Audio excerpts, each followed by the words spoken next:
It is another time, another weekend. Welcome to today's edition of KTN Scoreline. Actually, we're going to be talking about, I know a lot of people don't know a sport known as Kabaddi. Luckily, we expected quite a very big number of the players around, but we are lucky to have gotten a few. Okenye, welcome.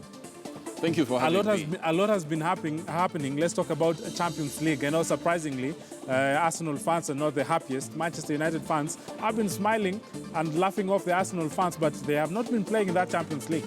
I mean, it's been, when you talk about the Champions League, it's been a week of mixed results for the big teams that we have in Europe.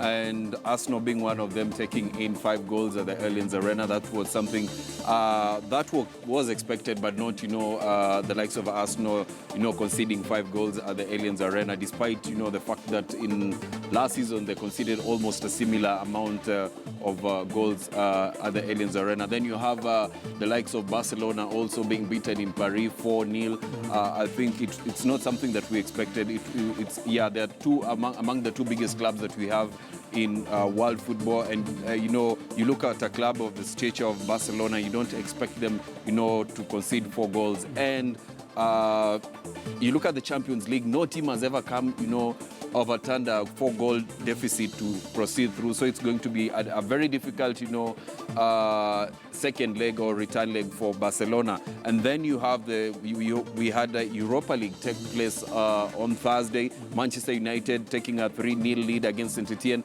And surprisingly enough, Mourinho came out to say that he was not happy with the performance of Manchester United. Some of the players were sluggish in the way they played. He should have gotten more goals from that. So that's something that you have to look at. And you look at Manchester United, the way they've been playing, 17 games unbeaten right now. So it's something that you have to look at and wonder why Mourinho was not happy with a 3-0 lead. Then you have Tottenham losing to Ghent from Belgium. It's a result that was not expected. 1-0, but they have what it takes to overturn it? Yeah, for them, they have what it takes to overturn that deficit.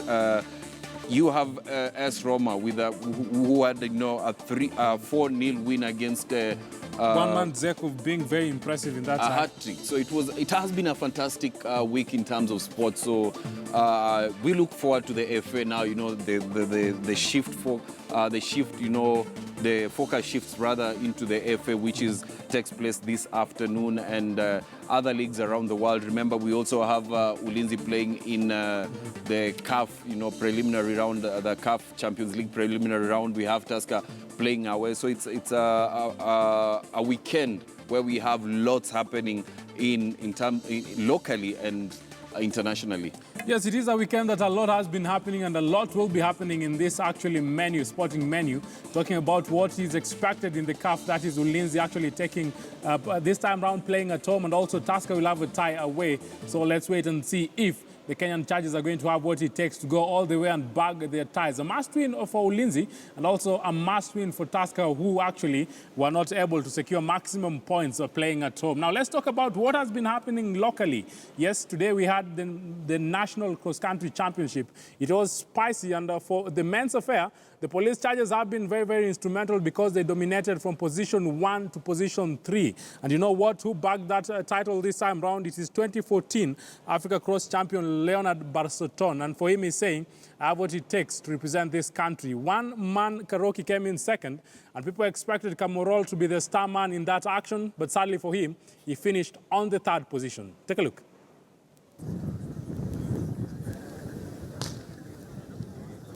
Basi umeanza vizuri, naona pia kule Asichoke Kamoro Joffrey mwambie Shinabili pia hiyo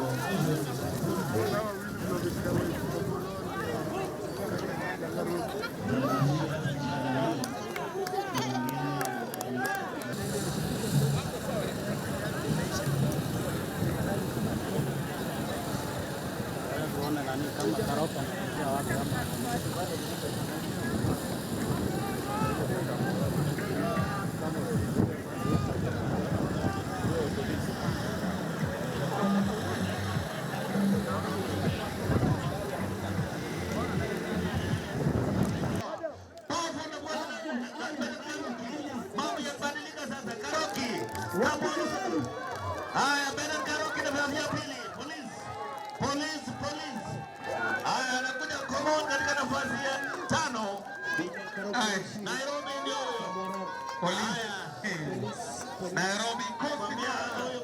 Nairobi Coast wameingia nafasi ya 5. Coast mambo mbaya. Haya. Kwanza nashukuru Mungu sana kwa sababu nilikuwa nafikiria pengine nitakuwa nambari la 3 kama last year, lakini leo nimejaribu sana. Nilikuwa nafanya mazoezi nikifikiria kwamba nataka nikuwe nambari la kwanza kwa tarehe ya leo.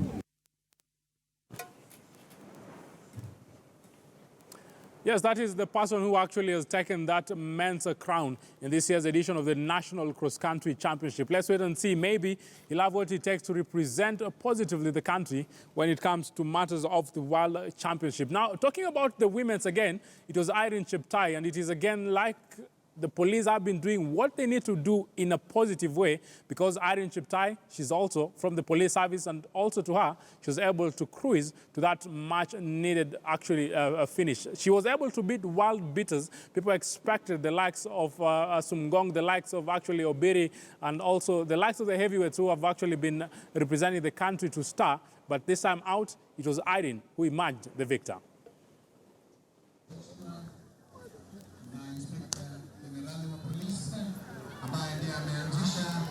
National Police, thank you, sir, for that good start of the 10-kilometer senior women.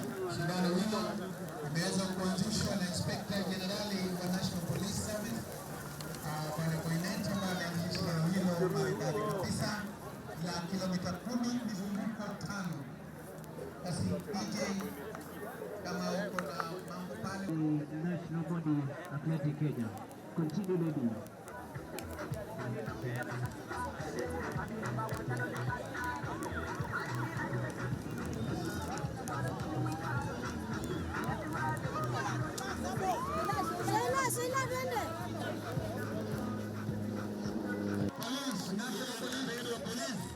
National Police anakuja.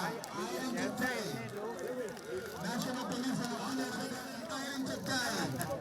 Akifuatiwa na Kasai. Wengine wanasema vile mzee wa kazi amechukua bendera, mambo ndio hivyo. Wapili watatu ndio huyo. Nafasi ya 3 ni Kingo Olimpiki 1,500. Nafasi ya 4 Bingo Afrika Alice Approach wa 18 huyo Uingereza. Wanakuja kumaliza maridadi kabisa. Haikuwa rahisi vile, ilikuwa ngumu, lakini nilijikaza tu mpaka nikaweza kuwa mshindi. Ilikuwa mita 200 ya mwisho ndio nikaanza kukick, nikasema wacha nijaribu kama naweza vumilia nimalize wa kwanza. Yes, also the ladies there being able to go all the way and securing the victory in this year's edition of the National Cross Country Championship. Now let's talk about the juniors. The juniors also, they have a place when it comes to matters of cross country. But this time out, it was Richard Kimunyan who was the star man, or I should call him the star junior boy in this year's edition. And also in the ladies category, Sandra Felix Chebet had what it takes to run faster than the rest and be crowned this year's champion. Yeah, ameanza vizuri. 6 kilometers junior men. Kilometers junior men. As I tell you, St. George's.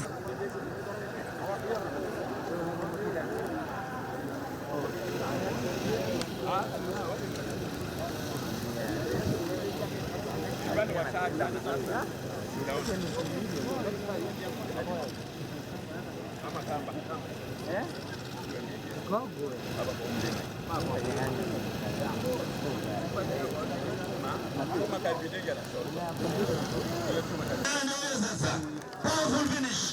Anakuja Kimunyan. Ndio Kimunyan. Anakuja na style.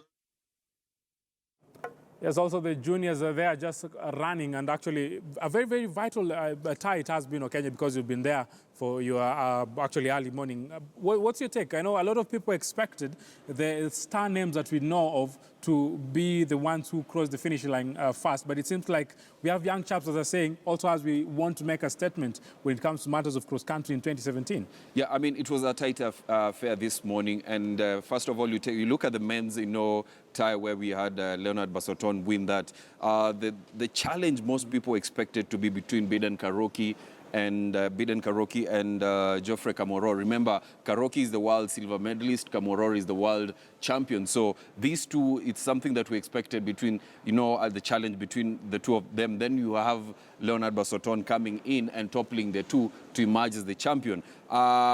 Yes, we may have Kamworor and Biden Karoki, finishing in third and second and third positions respectively. And this team, the team that has been selected, remember the first six, contestants, or rather the first six, the people who took the first six slots are going to the World IAAF Cross-Country Championships that will be in Uganda in next month. So, and having in mind that this time round we do not have the wild card that is normally given to athletes that may not have finished in the first six positions. So the competition that we saw was actually entertaining. You look at the women's tie where we had Irene Cheptai win that. We expected the likes of the defending champion and the world African champion, that is Alice Aprot, to win that, but she did not. She finished fourth. We had Irene Cheptai win that. We had the Olympic 1500-meter champion, that is Faith Chepngetich, finished third. So some of the contestants that won that may have not been expected to win, but the competition that they brought to the table, I mean, it was worth it. It was worth it. Now, let's talk about Wilson Kipsang. I know Wilson Kipsang actually is one of the best when we talk about marathoners in the country, and it's still in matters to do with running. And for him, he's targeting actually to run less than 2 hours. Will he do that just before we listen himself saying that is the target he's chasing? He's chasing that target. I mean, from what I've heard from him, in 2017, he has 3 targets. First, the Tokyo Marathon, which will be next week. Then he wants to be a member of parliament for Keio South. I don't know how will that be. He's trying to, to go the way Wesley Korir went to, mix the both on the track and also in parliament. And one more marathon later in the year. But running the marathon, probably he might not run under 2 hours, but as he said, he's chasing the world record. Remember, he set the world record in 2013, which in Berlin, which was later broken by Dennis Kimeto. A year later, still in Berlin, and this time he's going for the world record in Tokyo. He might run under 2 hours, 2 minutes, which is being held by Kimeto right now. He might try and run below that, but going below 2 hours, I think it will be difficult. It's something that we also have the likes of Eliud Kipchoge, or also set, to run below that. So breaking the record next week, it's possible, but we'll have to wait and see what will happen in Tokyo next week. Let's wait and see what will happen in Tokyo next week. But what does Wilson Kipsang have to say in regards to him running and also breaking the world record? Yes, in Tokyo, it won't be an easy affair because he'll be competing against a star-studded lineup. But for him, he has a target, and maybe he might realize his target. Listen in. I say that the plan for Tokyo is, I know it's a fast course. And if you try to see the performances of the guys who have been running in Tokyo, running 2:5 for the zoo, I think it's one of the best courses. And for someone like me, I think I've always been trying to break the record once more. And in every race that I go, I really want to make sure that I do my best. And doing my best is to attempt that world record. If all shall be well, weather conditions, all conditions may be pacemakers strong, and my body responding very well, I think my plan is to try and go for that record, because I truly believe that world record is possible in every flat and weather conditions which are good. I think it is very possible, because if you saw in London, nobody would believe that somebody could run in London 2:03:03, but the record was almost broken. So even me, I truly believe that if with my training and a strong focus and aiming for the record, I think even it's possible in Tokyo. Yes, there Wilson Kipsang saying he has what it takes to actually go and compete in Tokyo, not only compete, but to get that title. At the same time, he's targeting to break the world record. You're talking about that earlier, and for you, it's like, it's a hard chase for him. Yes, I mean, it's been a while, almost 2-3 years it hasn't been broken. Remember, Kenenisia Bekele was chasing that last year in Berlin Marathon and he missed it by almost 5 seconds. So it's not that it's something that is far-fetched. He might, Wilson Kipsang might actually get it in Tokyo. Remember, in Berlin, they were together with Kenenisia Bekele. So he might actually get it going into Tokyo. Okay, Okenye, you're talking about that, and we have a lot that actually we have planned if actually time will allow us, because right now we have to shift focus